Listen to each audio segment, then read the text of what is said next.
4 দশক ধরে বিনা বেতনে ইমামতি করছিলেন কিশোরগঞ্জের পাকুন্দিয়ার মাওলানা মোহাম্মদ সিরাজুল ইসলাম। ওমরা পালন করতে গিয়ে পবিত্র মক্কা নগরীতে সড়ক দুর্ঘটনায় নিহত হয়েছেন তিনি।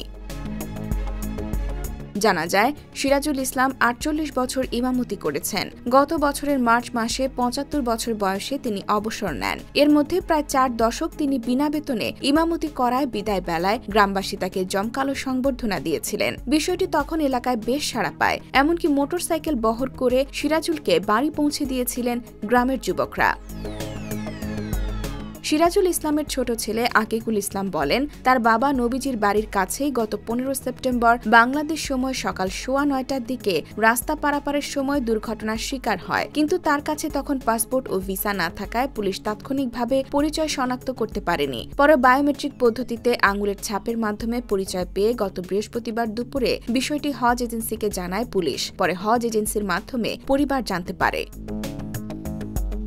জানা যায়, ওমরা পালন করতে গিয়ে কাফেলা থেকে দলছুট হয়ে যাওয়ায় আর তার কাছে ভিসা পাসপোর্ট কিছুই ছিল না। ফলে তার মৃত্যুর খবর পরিবারের কাছে পৌঁছাতে 4 দিন লেগেছে। হজ এজেন্সি ও পরিবার সূত্রে জানা যায়, আগামী সোমবার মক্কা নগরীর জান্নাতুল মুআল্লা কবরস্থানে মাওলানা সিরাজুল ইসলামের মরদেহ দাফন করা হবে।